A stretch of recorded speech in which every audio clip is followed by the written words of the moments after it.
Herzlich willkommen YouTube. 23 Uhr. Es ist Oktober. Es ist stockdunkel und ein neues Horrorspiel ist raus. Nein, PlayStation Plus schickt uns ein Horrorspiel.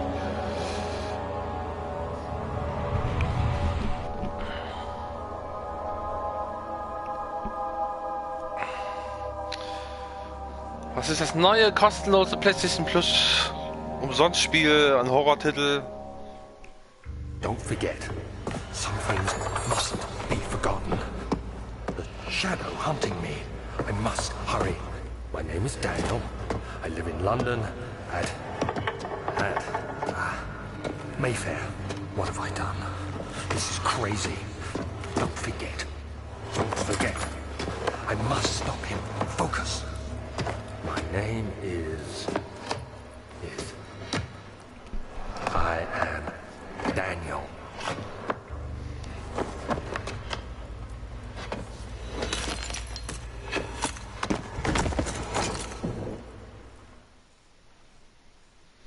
Toll, er ist Daniel und weiter.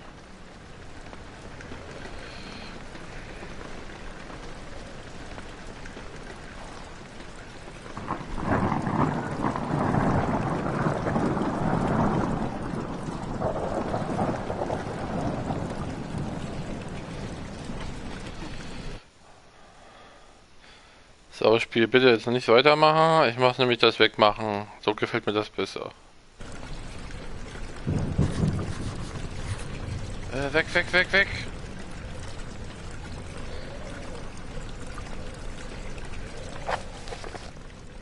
Oh, oldschool.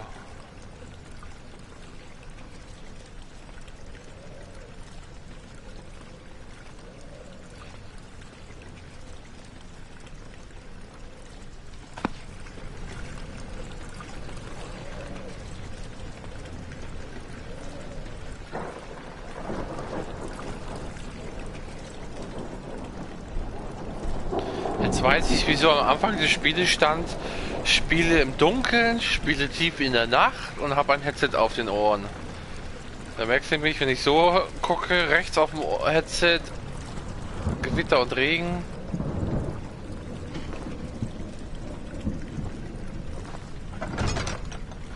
Halte R gedrückt und bewege rechten Stick, um die Tür zu bewegen. Drücke L1, um die Tür aufzustoßen oder sie zuzuwirken. Die Tür.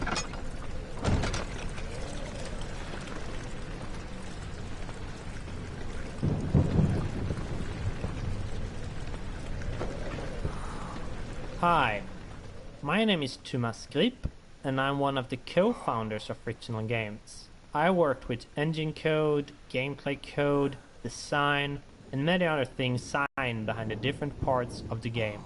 I hope you'll enjoy them.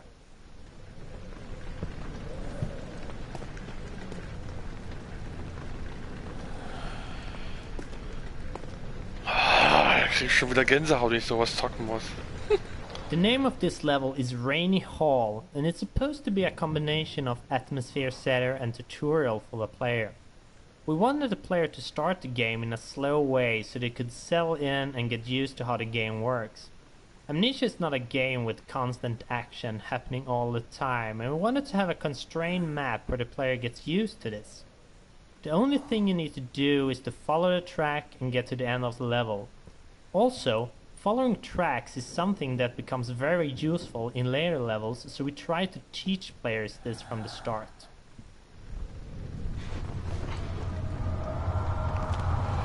Ist das normal?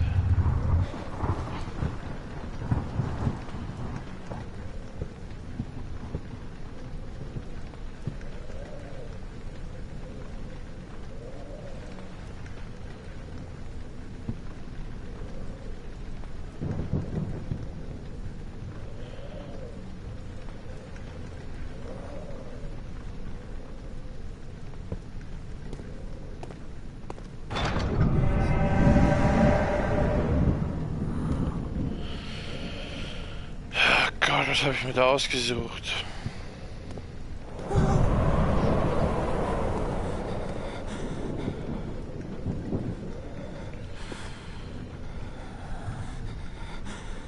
Macht der so Geräusche oder was?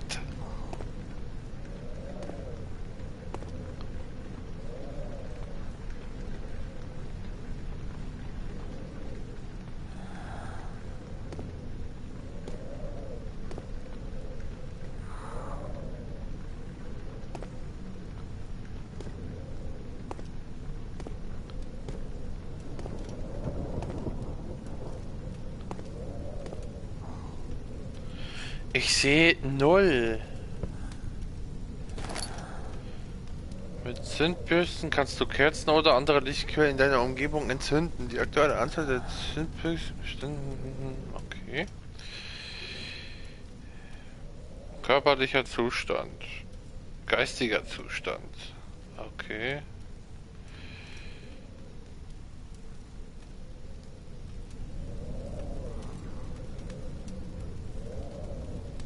Ich drücke L1 und L.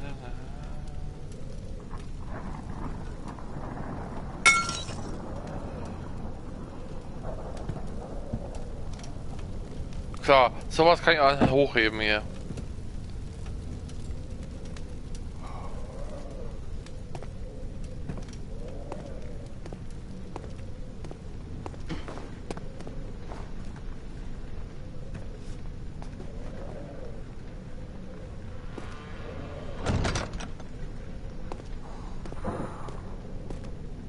Warte mal.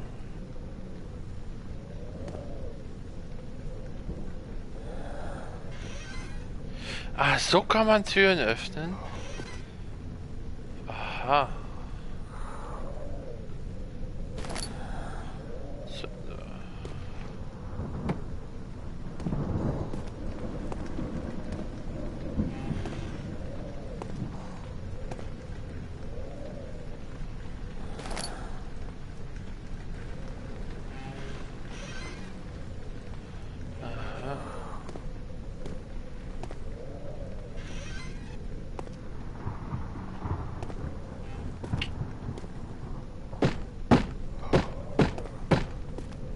Der fliegende Besen.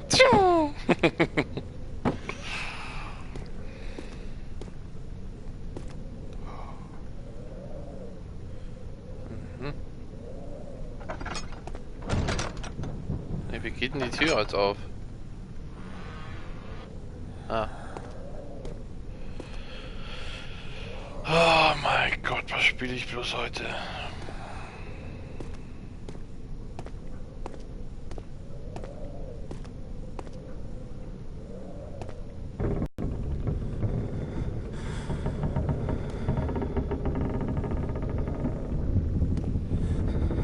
Alter, ziehen sich gerade die Wände zusammen?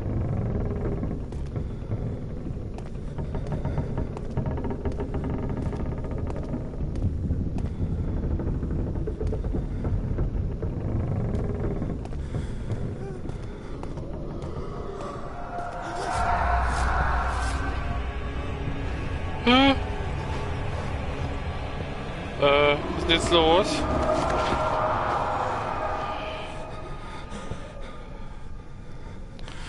Boah, krieg Gänsehaut.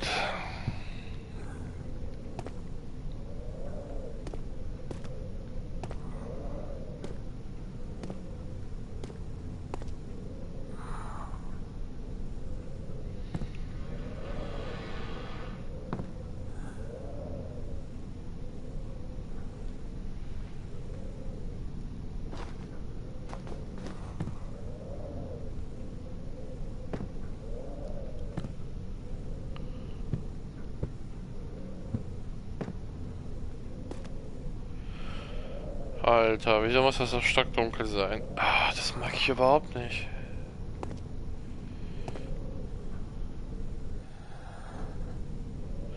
Boah, ich muss es laut atmen.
Wo muss ich denn jetzt hin?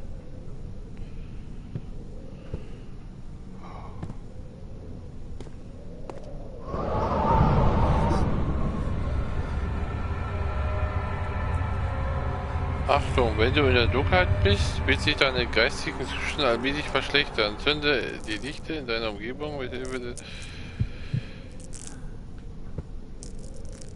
Ja, und wie kann ich das machen, Klugscheißer?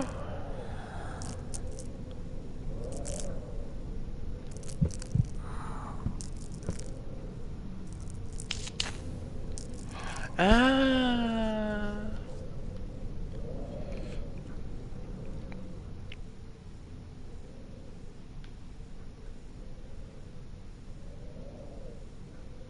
Geistiger Zustand, leichte Kopfschmerzen.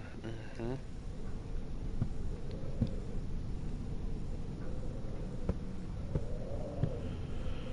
Oh. Jesus wurde ans Kreuz genagelt, okay.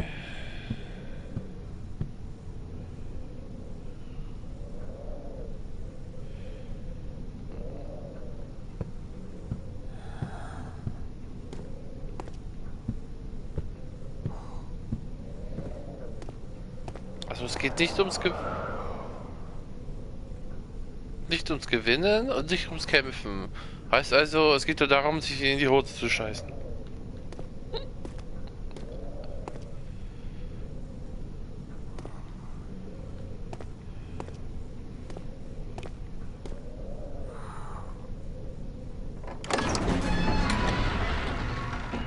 Der Tier schlug hinter ihn zu und er wusste, er würde den alten Schneider und Bäcklerplatz in London nie wieder sehen. Noch eine einsame Seele mehr in London. Es schien irgendwie passend.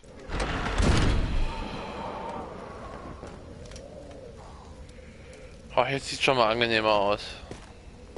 This is one of the first level that we created for the game, and it was initially part of the archives level, which we will reach in a bit. Amnesia started out with a pretty different design, and when we redesigned it the maps did not fit. This caused us to split them up and scatter them out. So in the first design, after this corridor, the archives level was supposed to follow, and the room lying there now was built much later. In fact, the first designs did not have Daniel waking up with an amnesia at all, and it was actually added later on.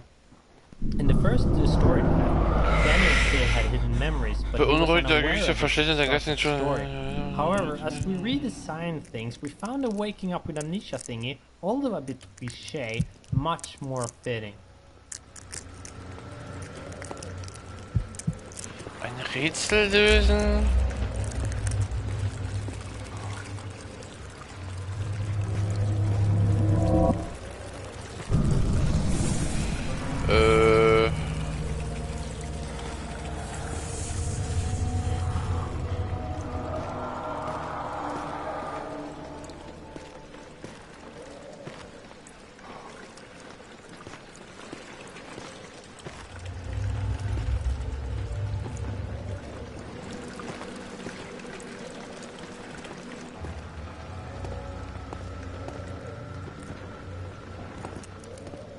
Kann man nicht wieder ein Licht anmachen?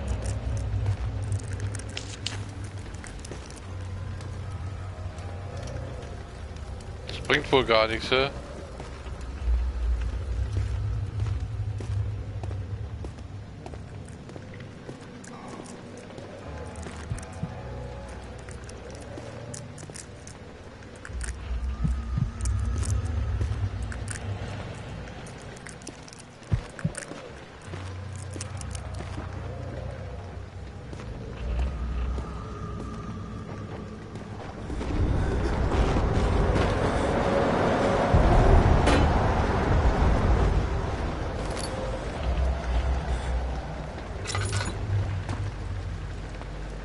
Ah, okay.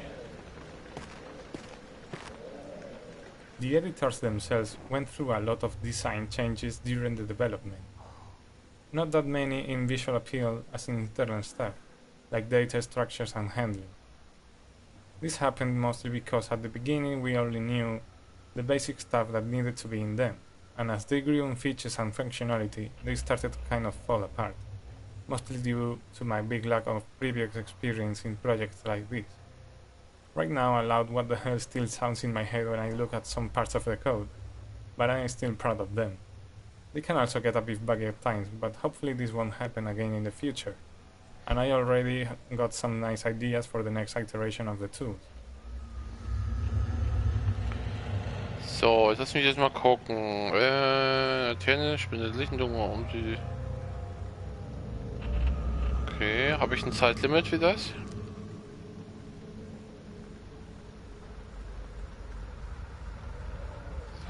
Okay. Hi there, my name is Luis Rodero. I'm mostly the tool programmer, level scripter at times, and perhaps the main reason why the rest of the core team at Fictional Games is pretty much forced to speak English at our internal meeting, as I am the only non-Swede here. Now, what a Spaniard is doing with a bunch of Swedish guys is a whole different story we won't be discussing today. By the way, I will be talking mostly about tools and scripting. Hope you like it.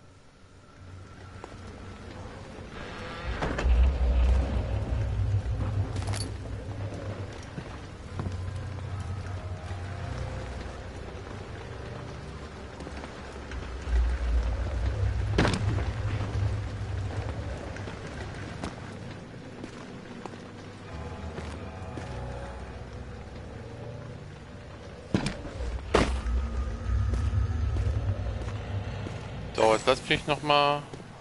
Wie, schon fertig?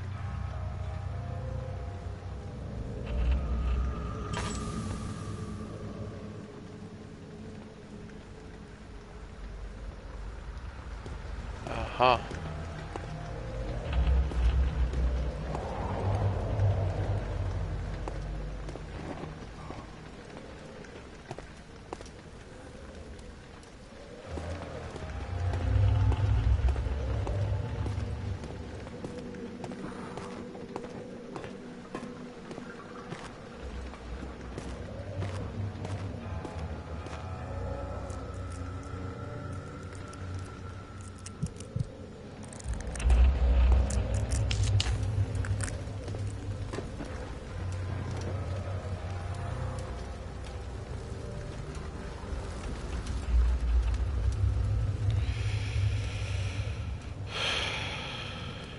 Oh.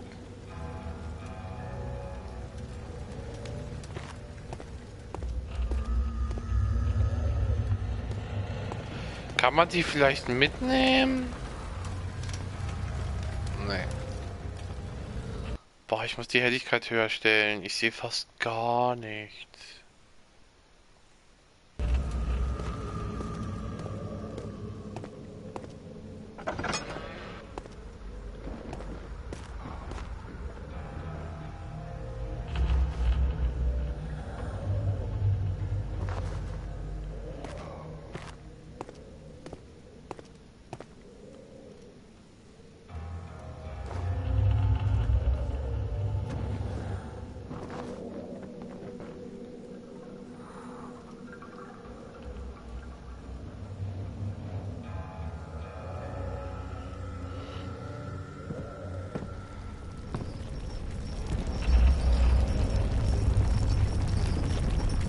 Wieso vibriert alles?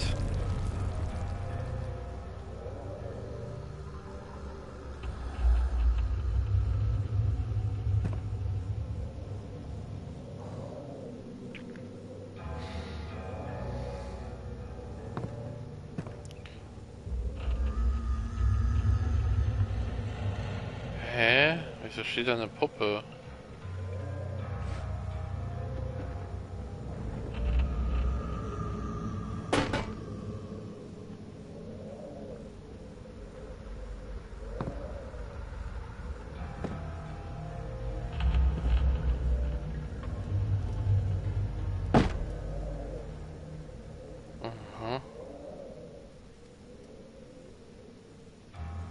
Ah!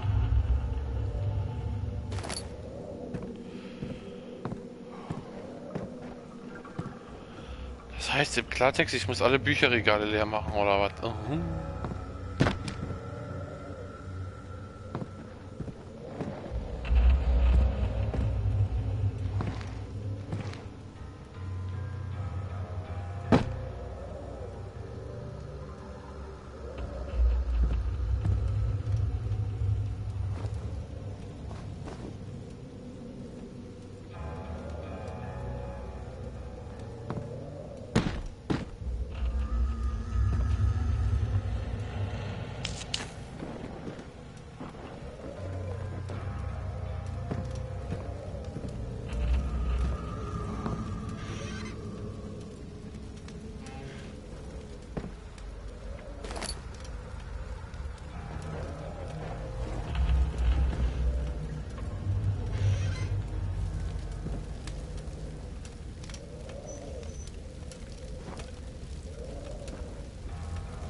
Die Steuerung möchte ich einen Tick höher haben.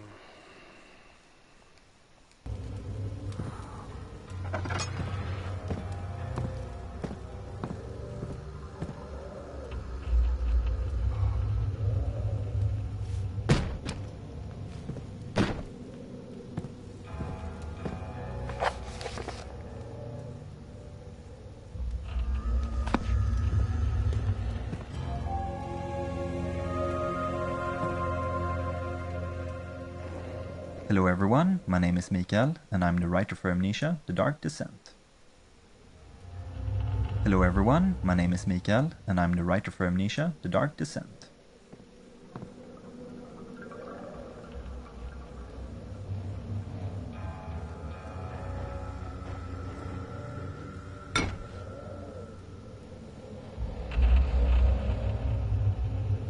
Okay, hier sind die Skulpturen alle kaputt. Was ist das denn?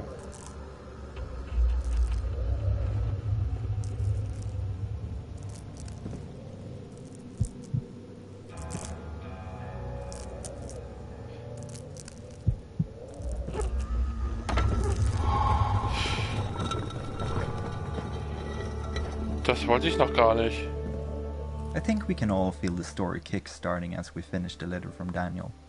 The game itself is just filled with confusion, and I think we're really doing the player a service keeping it simple in the beginning. Basically try to take your revenge on Alexander, that is the premise of the game. You don't really need to dive any deeper than that, but hoping that the player will care about the story, they have the entire game in front of them to decide if they think killing Alexander is justified or not. King Alexander, okay. So... 19th of August, 1839. I wish I could ask how much you remember. I don't know if there will be anything left after I consume this drink. Don't be afraid, Daniel. I can't tell you why, but know this. I choose to forget. Try to find comfort and strength in that fact. There is a purpose. You are my final effort to put things right. God willing, the name Alexander of Brandenburg still invokes bitter anger in you. If not, this will sound horrible. Go to the inner sanctum, find Alexander, and kill him.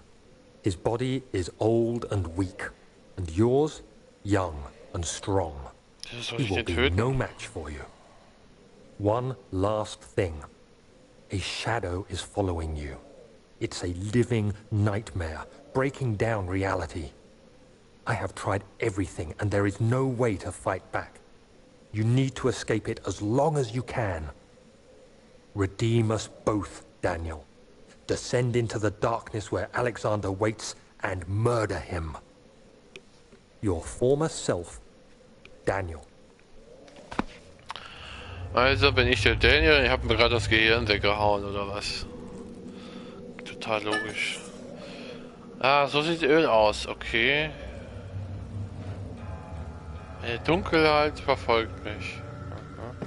Ach ja, dann machen wir mal hier, ne? So und so. Boah, ich sehe ja fast gar nichts.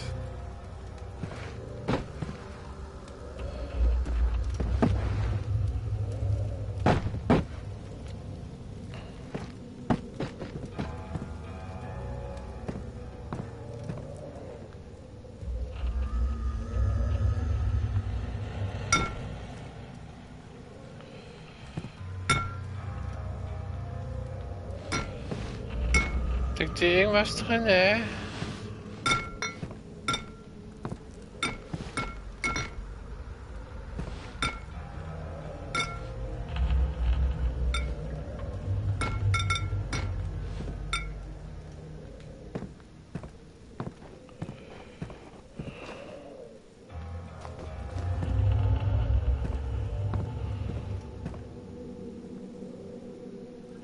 Den habe ich ja schon geöffnet, den Geheimgang.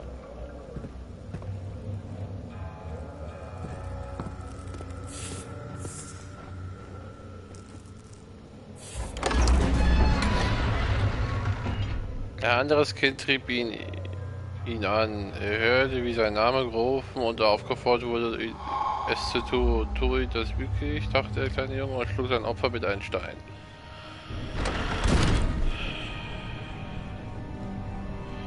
Und zu laufen halte L2 gedrückt. Okay.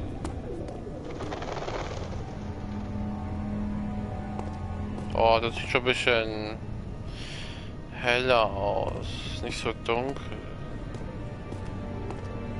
Hello, my name is Mark Nikander. I'm a 3D artist and level creator at fictional games. I started out as a helper during Penumbra Overture, and I was finally hired as a full-time artist in the later part of Penumbra Black Plague. Not. I don't believe I have. Is it connected to the... what did you call it? The inner sanctum. My most precious chamber, Daniel. And it lies well beyond the refinery. In fact, it lies beneath the very stone of Brennenburg.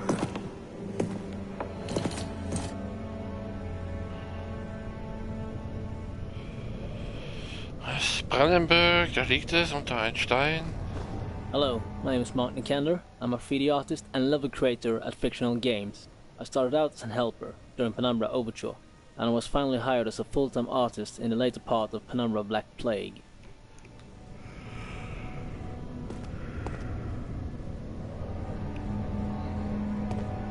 The entrance hall was first shown in our first gameplay trailer, and while the layout hasn't changed much, the details certainly have. We build our levels from sets of pieces, in this case, the custom-based set. While the carefully planned set pieces made level building very easy, the levels became very similar and we had to make special pieces to the levels. Now, 1.5 years later, the special pieces make up about half of the pieces in the custom-based set, and we made changes to incorporate these objects into the earlier levels. An example of this can be seen if you compare the hole in the roof now with the one from the first trailer. The new roof was made in the middle of the project when you built level 9 back hall. A special version was made to give the roof hole in the entrance hall more depth and detail.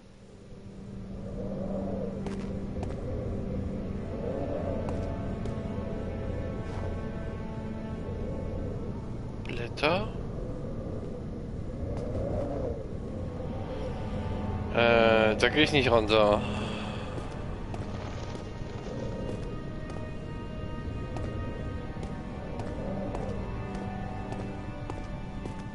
Scattered throughout the game, you can see some signs written in Latin.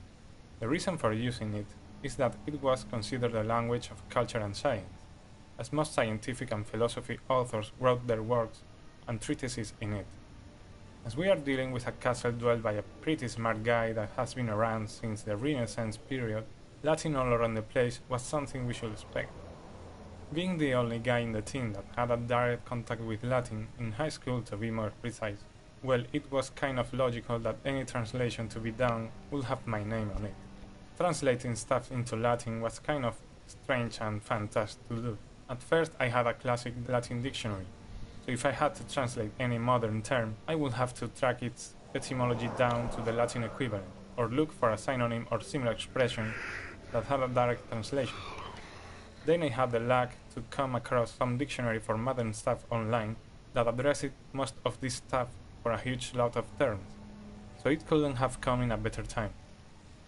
Some days I would have Sebastian dropping a list of 9 or so entries to be translated, and before finding this dictionary it was quite a lot of work.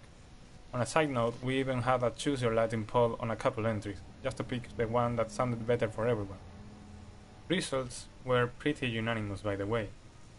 For some final words on this, I must confess that while I was right now I'm not 100% sure translations are correct at all, but I took the time to make them at least plausible, so my apologies go in advance to any Latin guru up there playing the game, as I myself get on the verge of losing my temper when I see stuff like this obviously made up. Zeller Vineri, Weinkeller und Laboratorium.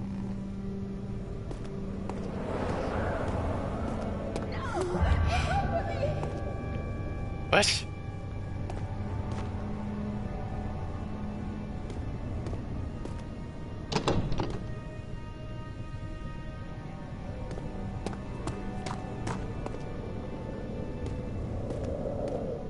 If you haven't followed our development blog back when it started, you might have missed one of the biggest changes in our production pipeline. 2 years back, we started a toolset side project to ease and speed up the creation of content for the game. I'd say the level editor, which is what we, or more specifically James, Mark and Marcus, have used to build all the halls and corridors you are walking through right now, is the big start of the pack. Its workings in a nutshell, while all the models and assets are actually made in software like Maya or Blender, everything geometry-wise in the levels is put together in it. Then lighting and sweet details like decals and fog are added in. While this approach might sound simple, really nice stuff can come out from it, as you can see in the game.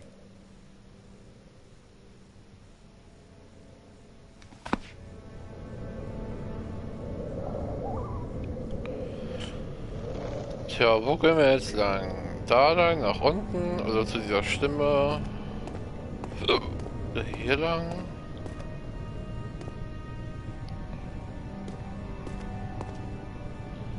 Archive.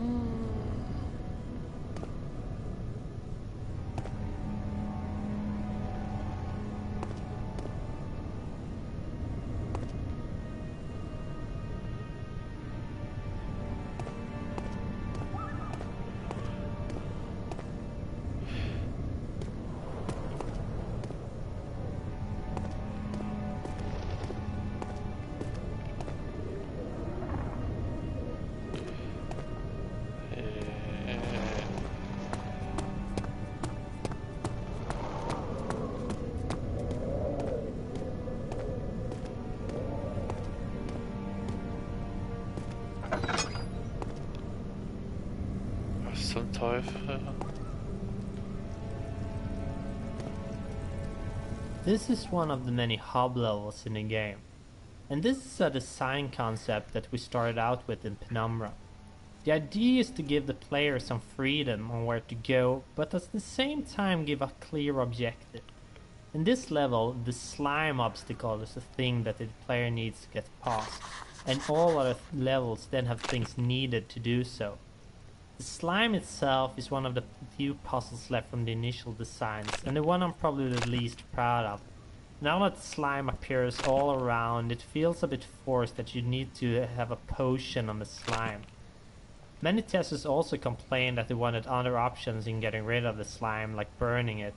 However, creating a potion is the central theme for this hub, so we had to let it be. I don't think it's that bad, but we probably could have redesigned it if we had time.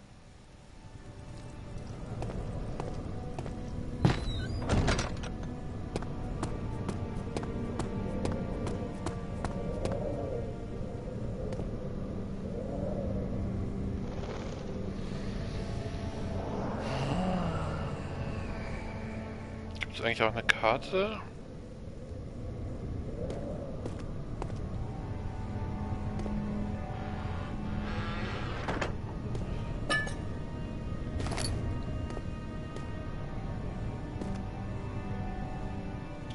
Ja, hallo liebe Zuschauer, ich spiele ein Horrorspiel, ich bin kein Fan davon. Aber es ist ja Halloween, also muss ich sowas mal zocken.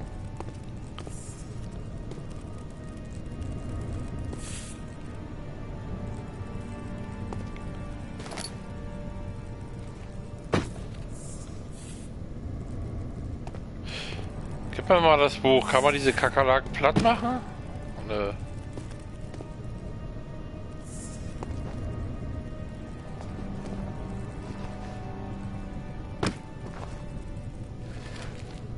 Ah! Brauch ich.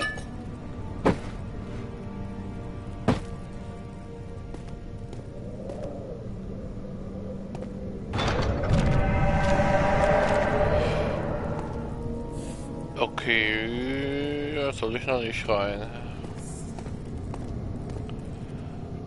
Wie kann man nochmal eine Laterne anmachen?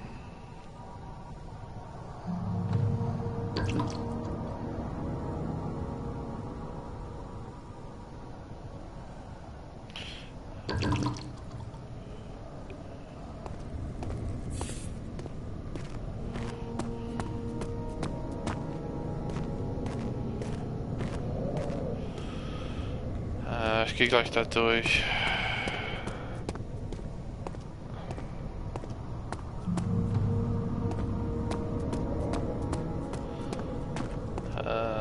Nee, ich gehe noch nicht in den Weinkeller. Ich gehe lieber in die Bibliothek.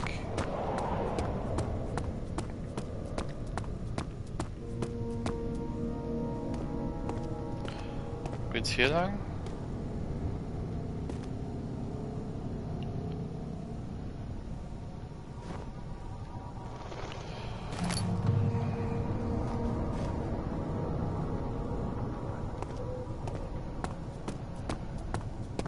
Ist das hell genug?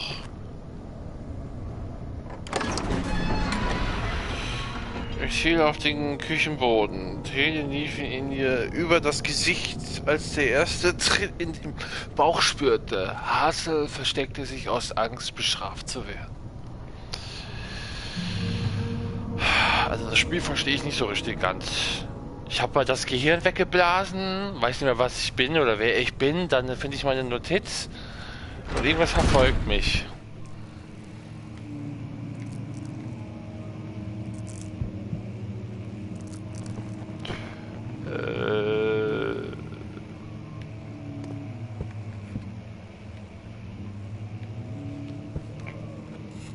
Seltene Bücher.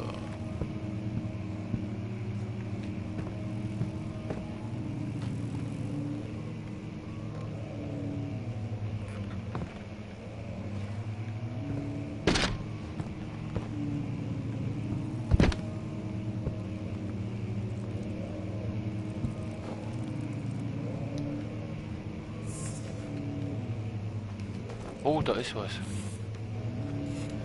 16th of May, 1839. The unflinching African sun has continued to plague our expedition, making it impossible to dig until dusk.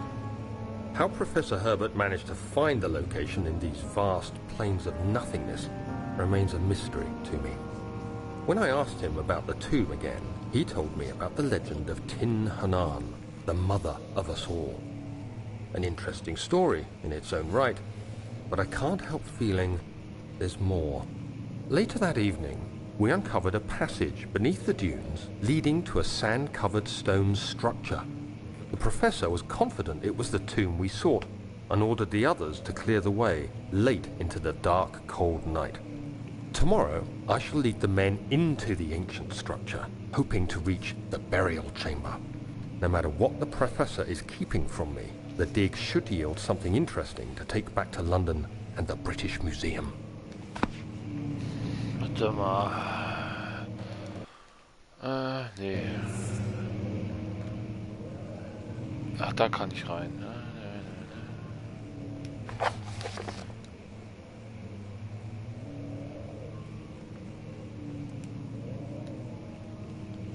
Algerien, 1839, okay.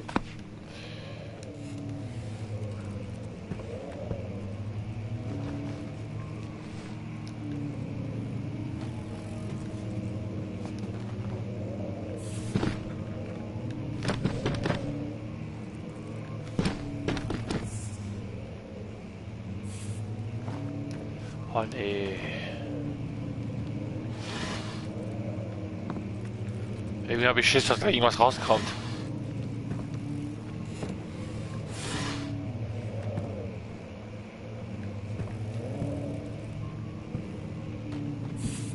Das ist nix. Irgendwas unter dem Tisch, ne?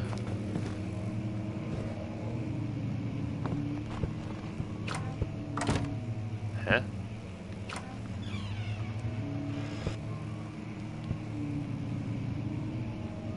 Oh nee. Ist ja der geistige Zustand so schlecht? To finish this little overview of our tools, I must mention the material editor, available both standalone and built into the other editors. The program itself is very simple to use. You have some material types defined by the engine, and you can throw in textures to be used for diffuse, normal maps, height maps, as well as some variables to control specific parameters for a material type.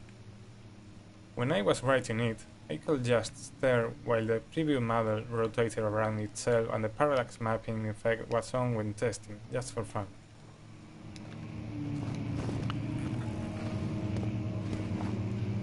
Lag da was? Nö, aber hier. Hiermit biete ich Alexander, dem Baron von Brennenburg, eine volle Aufmerksamkeit und Dienst. Dieser Vertrag ist 3 Jahre gültig und ich werde dann meine Freiheit wiedererlangen. Außerdem empfiehlt Alexander, Baron von Brennenburg, meine Dienste dem preußischen Königshof. Was? Preußischen Königshof? Sowie der Orden des Schwarzen Adels. Möge niemand diesen Vertrag brechen. So richtig verstehe ich noch nicht die Story. Another piece of the toolset is the model editor, used to create the entities you are interacting with while playing. Basically, we take a model and set up some parameters like physical bodies, joints, and user-defined variables. We can also attach sub-entities to them, like lights, particle systems. When an entity is finally set up, it is ready to be placed in a level using the level editor. Examples of entities here are doors, lamps, most furniture, critters.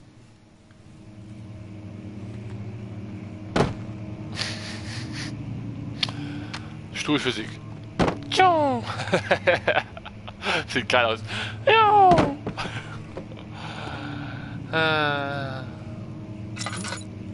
So geht die Laterne an. 4 und X, okay. Jetzt habe ich mal ein bisschen Licht, jetzt laufen wir mal ein bisschen schneller. So, was ist das? Studio. Aufmachen. Ist egal, was da drin ist. This level was changed a lot, and I think it's one of the most tweaked levels that we got. Not only was it part of the big archives level that we had to split up, but it was also hard to get engaging enough. The problem here is that we don't have any sort of fun mechanic that we rely on to make the game engaging. Instead, we rely on story, atmosphere, and environment.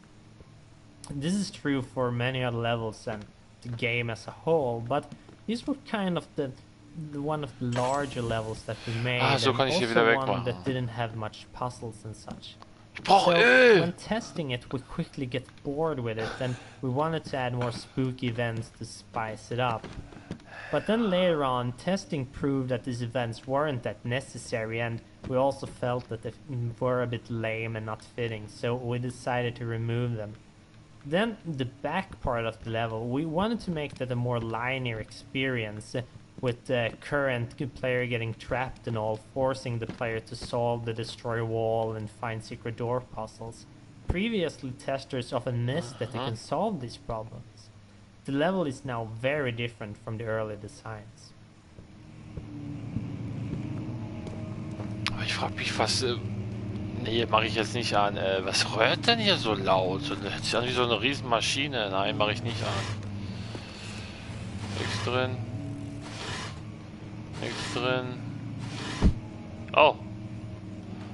Naja, ob ich was anhabe, weiß ich nicht.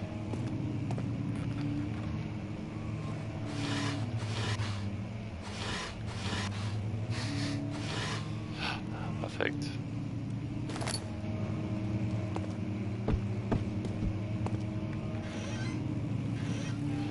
Halt, da könnte doch was hinter den Büchern stehen.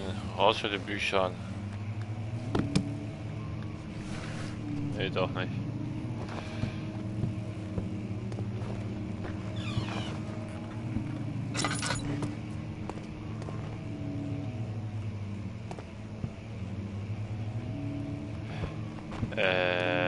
Laufe ich jetzt eigentlich richtig?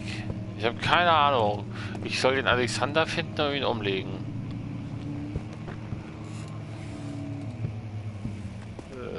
Warte mal. Wir kamen von hier. Oh, geistiger Zustand, bestimmt ein Rätsel.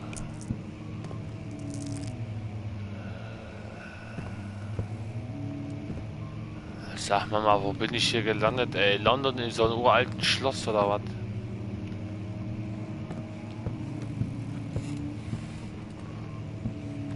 So, jetzt taucht einer auf, ne? Das wäre jetzt der Schock. Ist jemand da?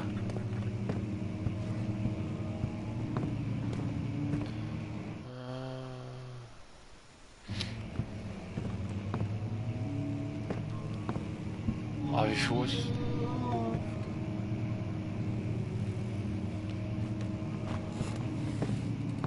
Was war das?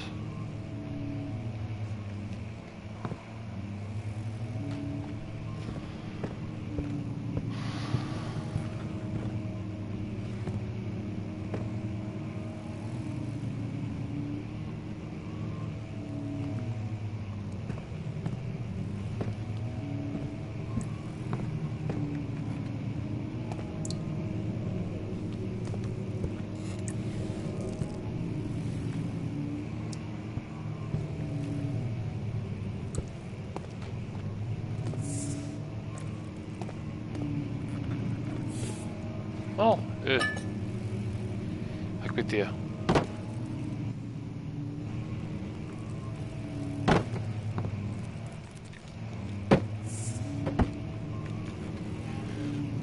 Man kann ja auch alles aufmachen, ne? Ja, es ist auch geil hier.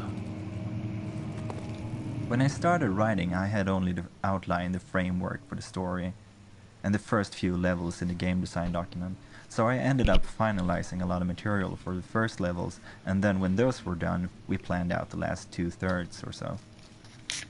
This had a funny effect since I had to not only cater to the story, but to stay true to the stuff I've written for the first levels. Usually you can go back and forth while writing and change things, but if you have already recorded voices, you really shouldn't because of the costs. So the first text really shaped the rest of the material in an interesting way, and made them matter in a way I hadn't thought about. I really like how this thickens the story elements, as I am able to jump back into the material and keep using and reinforcing certain concepts. Agrippa is of course the most extreme effect of this method, which grew from a small reference to becoming one of the most important characters in the game.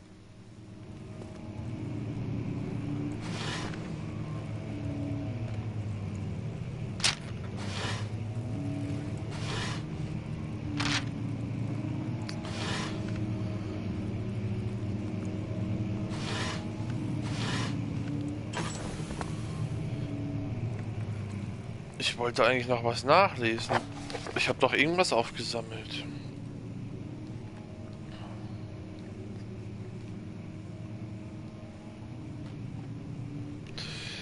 Meine Hände zittern beim Schreiben. Ich habe das Bedürfnis, meinen Kummer niederzuschreiben, den ich befürchte, mein Gedächtnis wird mich im Stich lassen, wenn ich es nicht tue. Ist auch komisch. Man liest sein eigenes Tagebuch nochmal. Heute habe ich mit 2 Männern in Dunkelheit alten Durchgang erkundet, den wir gestern entdeckt haben. Unsere Fackel brannten schwach in der undurchsichtigen Luft, als wir langsam hinabstiegen. Die Männer waren abergläubisch und ängstlich. Sie schritten lautstark und ich hielt ihre merkwürdige Sprache nicht mehr aus. Ich sammelte mich und rief sie an. Sie sollten weiter den Weg und die zerbrochenen Stufen hinabsteigen. Der große, angelegte Durchgang verwirrte mich. Er sah viel älter aus als der Bau aus dem 4. Jahrhundert, den wir erwartet hatten. Verschlungene Pfad, Ende der große Vorkammer. Ich hab keinen Bock mal zum Vorlesen.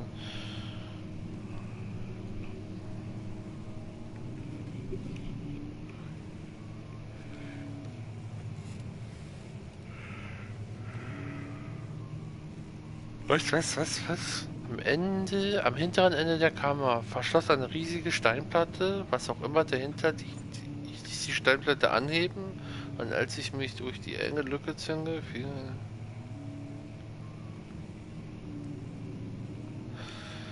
eine Kammer mit einer Steinplatte, okay.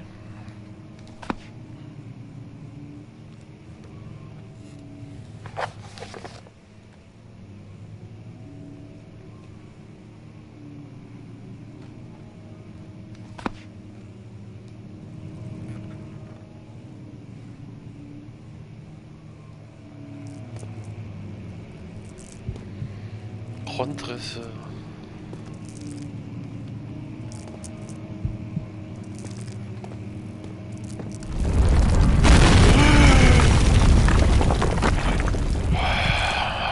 Meine Fresse.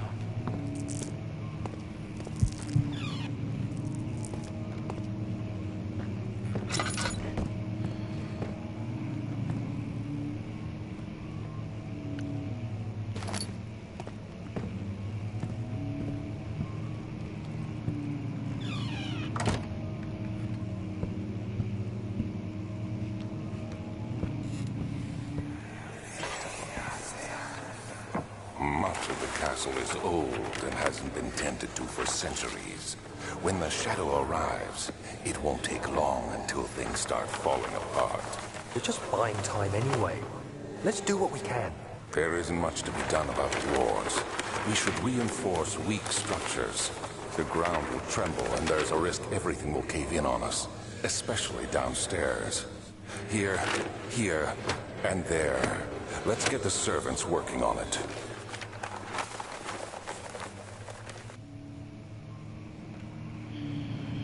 Die Dunkelheit tut ein Gebäude zerstören. Ostflügel, Westflügel.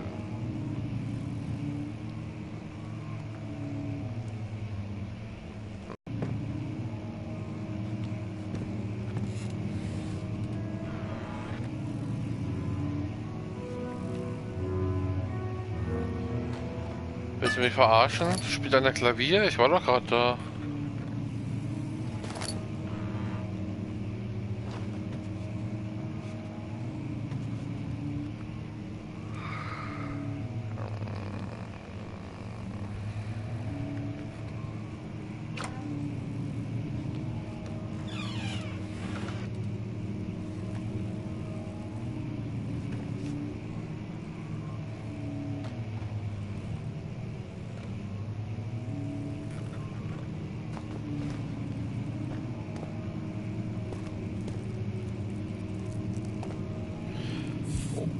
Durchgang ist zu.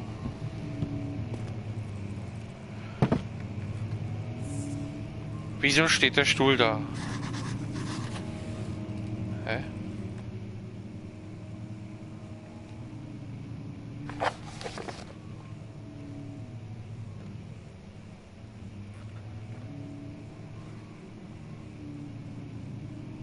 Ich muss einen neuen Weg hinausfinden.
May 1839. After pounding the unforgiving stone wall for what seemed like an eternity, I realized it was hopeless. I was trapped. I fell to the ground, gasping for air, trying to focus. That's when I saw a faint blue shimmer. My weakened body was heavy to carry, but I managed to push myself toward the enchanting light.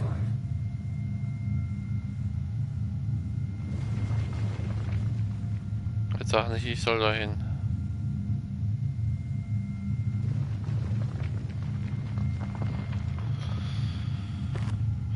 Oh Gott. It was waiting for me. Enclosed in dark nothingness, I felt myself drawn to the mystic light.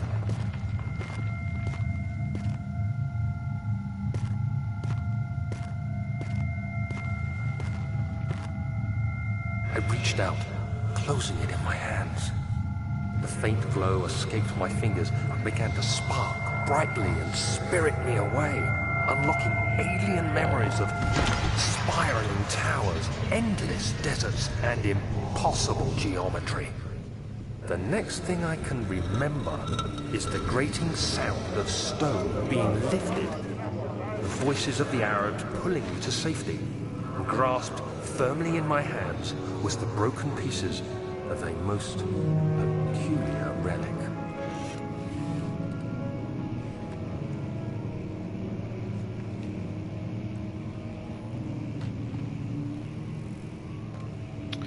Wie ist denn mein geistiger Zustand? Ich glaube, sehr schlecht, oder? Ja, dann bleiben wir erstmal hier.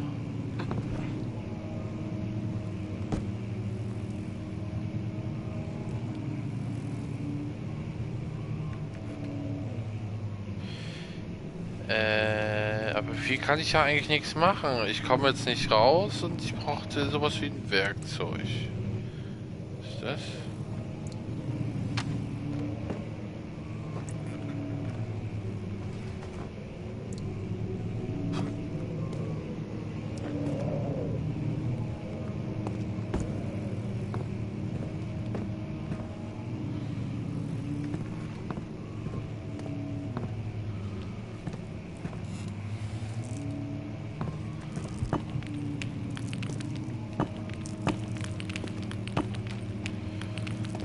Komme ich da jetzt durch?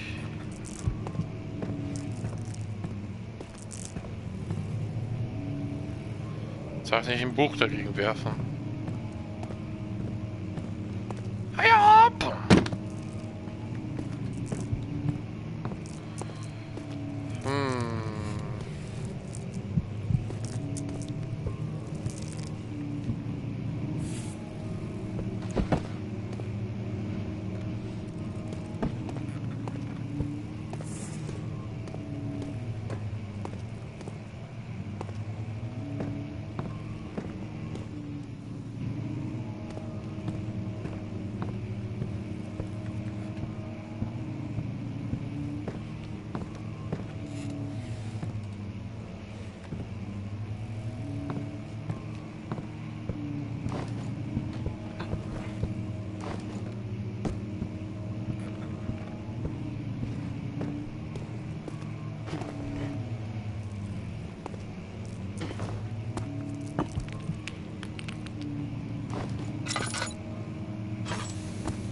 Ich sitze ein bisschen fest, außer es gibt hier einen Geheimgang.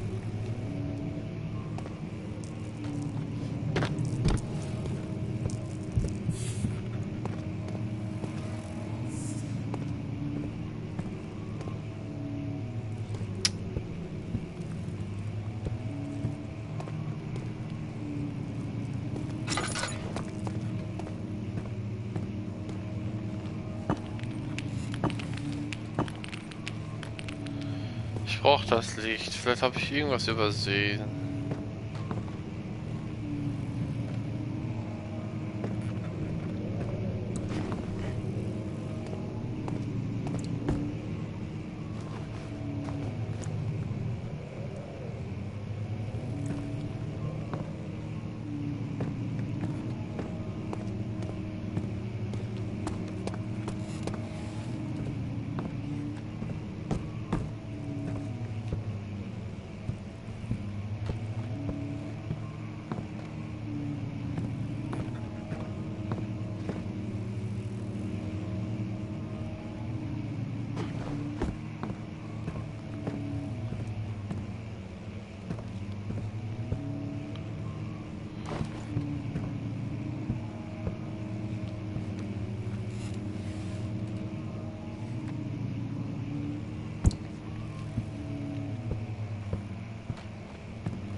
Tja, da würde ich mal sagen, dann mache ich mal einen Cut.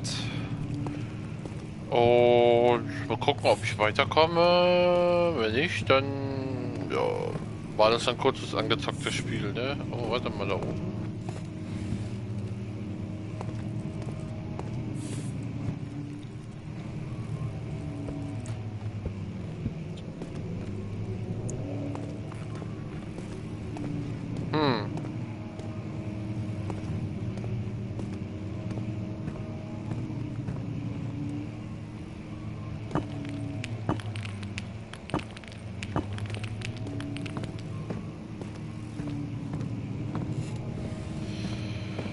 Ja, dann machen wir erstmal einen Cut, weil ich sowieso nicht weiß, wie ich weiterkomme.